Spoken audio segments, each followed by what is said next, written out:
네, 오늘 수업 시작하도록 하겠습니다. 이제 마지막 시간이고 시험 보기 전까지 마지막 시간이고, 예, 우리 앞에서 풀어봤던 문제 중에서 설명 안 한 문제들이 남아 있어서 그 문제풀이 수업으로 진행하도록 하겠습니다.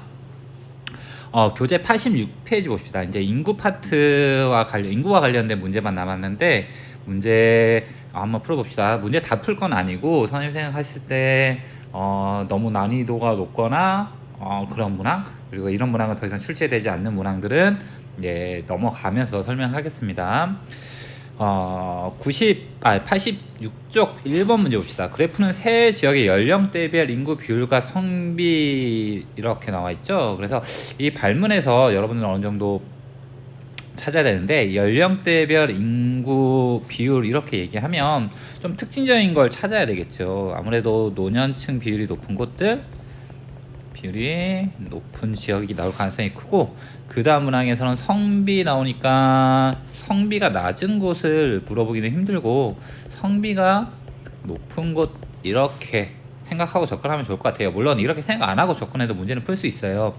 그러면 가나다 인구 자료가 주어져 있고 아래쪽에 이제 지도가 주어져 있는데,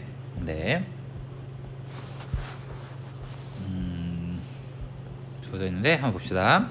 가나다를 보니까 다의 특징적인 게 하나 보이죠. 위에가 노년층이고 청년층이고 유소년층이죠. 다를 보니까 노년층의 비율이 높죠. 비율이 높고 유소년층의 비율이 낮은 그런 곳이 되죠. 비율이 낮죠. 그러니까 여기는 어르신들은 많은데 어린아이들은 적은 곳이구나. 농촌적인 성격을 가지고 있는 곳이 아닐까, 이렇게 접근하면 되겠죠. 됐습니까?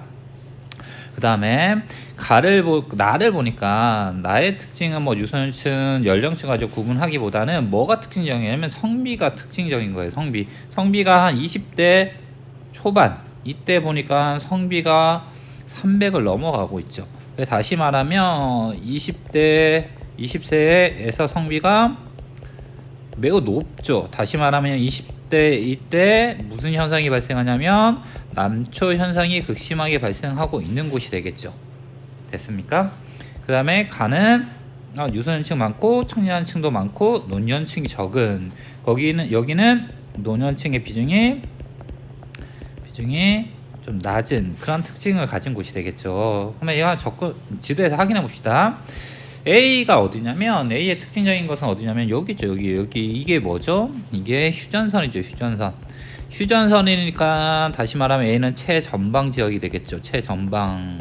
최전방이니까 누가 많냐면 군인들이 많겠죠. 군인들이 많으니까 당연히 20세 때 남초 현상이 나타나겠죠. 남초 현상. 그래서 뭐하고 연결이 되냐면 나하고 연결이 되겠죠.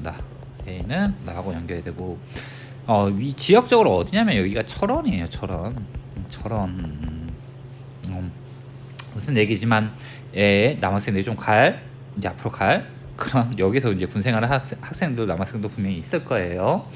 그 다음에 B하고 C를 보니까 B는 어딘지 잘 모르겠지만 수도권 근처에 있어요. 그러니까 촌락지역이라고 보기는 좀 어렵겠죠. 도시적인 성격을 가지고 있는 것이겠죠. 그러니까 농촌이 아닌 도시의 성격을 가지고 있는 가하고 비슷하겠죠. B가 어디냐면 화성이에요.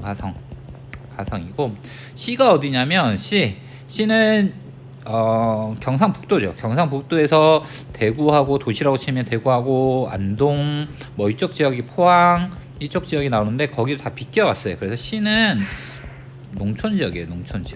농촌 지역이니까 다의 특성을 가지고 있겠죠. 그래서 지역적으로 어디냐면 여기가 마늘로 유명한 의성이 돼요. 의성. 그래서 가는 B, 나는 A, 다는 C하고 매치가 되죠. 그래서 정답은 3번이 되겠죠. 3번. 이런 문항은 또렷하게 구분되는 지역들이 주어져요. 그러니까 연령이 주어지고 성비가 주어지면 남초 지역, 그리고 노년층이 많은 노인 지역, 그리고 유소년층이나 청년층이 많은 도시 지역, 이렇게 특징이 뚜렷한 곳들이 주어지니까 그렇게 접근하고 푸시면 될 것 같고요. 네. 2번 문제 봅시다. 그래프는 충청권의 시도별 인구 부양비와 인구 순 이동을 나타낸 것이다. 이에 대한 설명. 옳은 것은 이렇게 되어 있는데, 이렇게 주어지면 문제가 좀 어려워요. 우리나라 전체가 주어진 게 아니라 어디가 주어지냐면 충청권만 주어져 있죠. 그럼 충청권은 어디죠? 우리가 권역을 얘기할 때 권역은 광역시, 특별시 그리고 도를 얘기해요. 그럼 충청권에 존재하는 것은 충청남도가 있고 충청국도가 있고 그 다음에 대전 광역시가 있고 세종특별자치시가 있죠. 그래서 네 곳을 얘기하는 거예요. 한번 봅시다. 그럼 가나 다라 있고 원의 크기가 뭐냐면 총 인구죠. 그러면 여기서 원의 크기가 가장 작은 라는 자연스럽게 뭐가 될까요? 인구수가 가장 적은 세종이 되겠죠. 세종. 이렇게 보면 될 것 같고요. 그 다음에 다를 봅시다. 다는 인구는 뭐 가나다하고 큰 차이가 없는데 노년부양비가 낮죠. 그리고 노년부양비가 낮아요. 노년부양비가 낮다는 것은 도시적인 성격을 가지고 있겠죠. 그러면 세종은 없어졌으니까 충남, 충북, 대전 중에서 가장 도시적인 성격을 가지고 있는 것은 대전이 되겠죠. 그래서 다는 대전이 되겠죠. 그럼 가하고 라 이제 충남하고 충북만 구분하면 되는데 이게 좀 어렵죠. 그럼 오른쪽 거 봅시다. 인구 순 이동은 밑에 나와 있지만 전입에서 전출을 뺀 값이에요. 그래서 0이 기점이 되고 라를 보니까 2012년부터 2016년까지 인구가 가장 많이 들어오고 있는 곳이죠. 선생님이 얘기했죠. 예. 여기는 뭐 세종이니까 구분 됐고 그럼 가하고 다의 다를 보니까 단 대전이죠. 대전의 인구가 감소하고 있는 유출 인구가 더 많은 이유는 직접 불이익 때문이죠. 대도시에서 발생하고 있는 직접 불이익 때문에 주변 지역으로 나간다고 했죠. 그래서 감소하고 그러면 충남의 인구가 더 많이 증가할까요? 충북의 인구가 더 많이 증가할까요? 너무 어렵게 생각하지 마세요. 선생님이 인구가 늘어나고 줄어들고 인구의 이동에 가장 크게 영향을 주는 건 뭐라고 그랬죠? 일자리라고 그랬죠. 일자리. 그러면 충남의 일자리가 더 많을까요? 충북의 일자리가 더 많을까요? 충남의 서당 아천이라고 얘기하는 그 라인에 수도권에서 넘어온 공업들이 입지했죠. 그래서 거기 일자리가 생기기 시작하면서 수도권에서 사람들이 들어오기 시작했죠. 그래서 인구가 더 많이 늘어나는 곳은 충남 지역이 되겠죠. 그래서 가가 충남이 되고 나가 충북 지역이 돼요. 그래서 가는 충남이 되고 나는 충북 지역이 되고 그리고 인구수도 충남이 더 많고 충북보다 그리고 노년부양비가 충남이 더 높은 거는 이게 좀 헷갈릴 수 있는데 충남은 공업이 입지하고 인구가 늘어나고 있는데 왜 노년층이 더 많지? 노년부양비가 더 높지? 이렇게 생각할 수 있는데 어떻게 이해하셔야 되냐면 충남은 서당 아천이라 불리는 수도권하고 맞닿아 있는 그 라인하고 그 라인을 빼고 나머지 아래쪽 지역에서는 다 농정적인 성격을 가지고 있어요. 농촌적인 성격을 많이 가지고 있어요. 그러니까 우리가 서당 아천만 너무 강조되니까 충남은 공업이 발달하고 도시화가 많이 된 지역이 아닐까 이렇게 생각하면 안 돼요. 그거 빼고 나머지 충남에 존재하는 시, 구는 다 농촌적인 성격을 가지고 있다 이렇게 보면 돼요. 봅시다. 대전은 충남보다 총 인구가 많다. 충남이 더 많습니다. 대전은 충북보다 총 부양비가 높다. 충북하고 대전 비교하니까 유소년 부양비는 차이가 별로 없죠. 근데 노년 부양비는 충북이 더 높으니까 총 부양비는 어디가 더 높아요? 충북이 대전보다 더 높다 이렇게 얘기해야 되겠죠. 세종은 충남보다 노령화 지수가 높다. 세종을 보니까 노령화 지수 이거 어떻게 구하라고 했죠? 유소년분의 노년이라고 그랬죠. 어떻게 구할 수도 있다고 그랬어요. 유소년 부양비 분의 노년 부양비 이렇게 구할 수도 있다고 했죠. 왜? 세종은 유소년 부양비가 한 38 정도 되겠네요. 그리고 노년 부양비가 한 14 정도 되겠네요. 세종은. 그리고 충남은 유소년 부양비가 한 20 정도 되고 그리고 노년 부양비가 한 22 정도 되겠네요. 그래서 세종은 100 미만 나오겠죠. 충남은 100 이상 나오고 그래서 충남이 더 높아요. 됐죠? 충북은 충남보다 청년층 인구 비율이 높다. 어떻게 구분하면 될까요? 청년층 인구 비율은 뭐하고 반비례 관계다? 계속해서 물어보고 있죠. 청년층 인구수하고 반비례 관계다. 인구는 총 부양비랑 반비례 관계다. 이렇게 표시하는 거 맞나요? 잘 몰라요. 아무튼 청년층 인구수하고 총 부양비는 반비례 관계에 있다.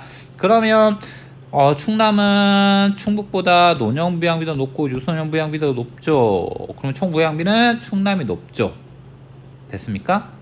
그러면 충남이 충북보다 청년층 인구 비율이 높다. 높다. 맞는 말 되겠죠. 그래서 정답은 4번이 되겠네요. 충청권은 2012년, 16년에 전출 인구가 전입 인구보다 많다. 이거 어떻게 풀어야 될까요? 보니까 이 충청권 전체잖아요. 전체에서 플러스 값을 보이는 게 마이너스 값을 보이는 것보다 더 크죠. 그래서 전입이 전출보다 더 많다. 이렇게 봐야 되겠죠. 그래서 여기는 전입이 전출보다 더 많다. 이렇게 해석이 돼요. 그래서 4번이 되고요. 3번 문제는 안 풀게요. 이거는 지금 선생님이 이렇게 온라인 수업으로 이해시키기에는 너무나 어려운 내용이 들어있기 때문에 이건 안 풀고 이거는 대면 수업할 때 기회가 있다면 그때 선생님 다시 한번 설명할게요. 4번 봅시다. 다음 제는 우리나라 시나리오 뭐 이렇게 쭉 나와 있는데 가, 다, 애시 중 하나임 이렇게 되어 있죠. 가, 나, 다 보니까 가도 2065년 가면서 인구가 감소하는데 인구의 감소폭이 작죠. 그리고 다는 인구의 감소폭이 크죠. 됐습니까? 그러면 인구의 감소폭이 크다는 얘기는 뭐예요? 유소년층이 적고 노년층이 많다. 그러니까 인구가 감소한다는 얘기는 태어나는 애들은 죽고 태어나는 애들은 적고 죽는 사람은 많다 이런 얘기가 되잖아요. 그러니까 죽는 사람이 많다는 얘기는 노년층의 비율이 높고 그리고 태어나는 유소년층의 비율은 낮으니까 다와 같은 시나리오가 A가 되겠고 그 다음에 C와 같은 게 가가 되겠네요. 그리고 나는 B와 같은 게 되겠네요. 그러면 가는 나보다 2065년에 총 부양비가 높다. 그러면 이게 다가 되고 이게 나가 되고 죄송해요. 이게 가가 되고 이게 다가 되겠네요. 그러면 가는 나보다 2065년에 총 부양비가 높다. 총 부양비는 청년층 가지고 계산한다고 그랬죠. 청년층이 어디가 더 많아요? 가가 나보다 많죠. 그러니까 총 부양비가 높은 게 아니라 낮다 이렇게 해야 돼 맞고 나는 다보다 2065년에 첫째 출산율이 높다. 출산율이 높다는 얘기는 뭘 의미하냐면 유소년층 비율이 높다는 얘기가 되겠죠. 그러면 나하고 다 중에서 유소년층 비율이 높은 건 나가 되죠. 그러면 나는 높다. 맞는 말이 되겠네요. A는 B보다 2065년에 총 인구가 많다. 이 총 인구수 나왔잖아요. 그러면 A, B, A는 이만큼이 되고 B는 이만큼이 되니까 B의 총 인구가 더 많겠죠. 됐습니까? B는 C보다 인구 성장률의 음액값을 보이는 시기가 이르다.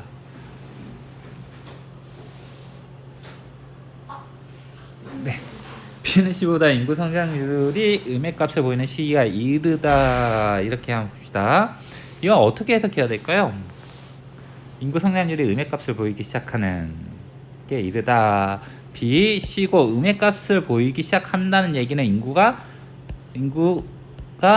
감소한다는 얘기가 되겠죠. 다시 말하면 그래프상에서 꺾이기 시작한 시점이죠. 그래서 여기는 떨어지기 시작하는 한 이쯤이 되겠네요. 여기는 이쯤이 되겠고 여기는 이쯤이 되겠고 그래서 음액값을 보이는 시기가 이른 거는 A, B, C 이 순서가 되겠네요. 그래서 맞는 말이 돼요. 그래서 정답은 니은리을인 3번이 되겠네요. 그래서 인구 파트 문제는 여기서 풀었고 89쪽 보면 이제 외국인 관련해서 문제가 있어요. 1번 봅시다. 1번 경기도 안산시와 전라남도 강진군 이렇게 주어져 있죠. 가나 그럼 어디가 어디가 안산시고 어디가 강진인지 한번 봅시다. 안산시는 공업이 발달해 있죠. 공업이 발달했으니까 근로자 형태로 들어왔겠죠. 외국인들이 근로자 형태로 들어왔으니까 남성이 여성보다 많겠죠. 그러니까 성비가 높겠죠. 이렇게 접근해야 되고 강진은 농촌이에요. 농촌이니까 외국인 근로자가 들어온 이유는 국제 결혼을 생각해야 되겠죠. 국제 결혼을 생각해야 되니까 당연히 여기는 남성보다 여성의 비율이 높겠죠. 그러니까 당연히 여기는 성비가 낮겠죠. 이렇게 접근하면 됩니다. 그럼 가, 나 봅시다. 가를 보니까 외국인 남자하고 외국인 여자 중에서 남성이 많으니까 여기는 성비가 높은 지역이구나. 성비가 높으니까 가는 근로자의 형태로 들어온 거구나.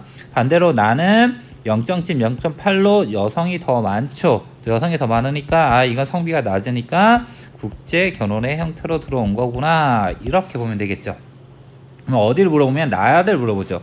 내국인의 중위 연령 이 말 잘 이해하세요? 외국인 아니라 내국인이에요. 그러면 여기는 안산이 되는 거고 여기는 강진이 되겠네요. 우리나라 사람들의 중위연령 어디가 더 노년층이 많아요? 농촌 지역이 나가 더 높겠죠. 그래서 높겠죠. 이렇게 나의 특징을 물어보니까 외국인의 성비는 가에 비해서 낮을 거고, 그 다음에 지역 내 총 생산 중 제조업의 비율은 안산이 더 높겠죠. 그러니까 나는 더 낮다. 그래서 낮겠다. 그래서 높고 낮고 낮고 되니까 정답은 1번이 되겠네요. 1번. 됐죠? 예, 2번 문화 봅시다. 다음 자는 우리나라 외국인 주민 현황을 나타내는 것이다. 똑같은 문제예요. 가하고 나 봅시다. 가에 어디에 많이 분포하고 있냐면 수도권에 많이 분포하고 있죠. 그리고 수도권에 분포하고 있고, 네, 왜 봅시다. 그리고 수도권 또 많이 분포하는 게 영남권, 이렇게 많이 분포하고 있네요. 그리고 전체적으로 어때요? 인구수가, 들어온 인구수도 많죠. 그러면 결혼하고 외국인 근로 중에서 뭐가 많을까요?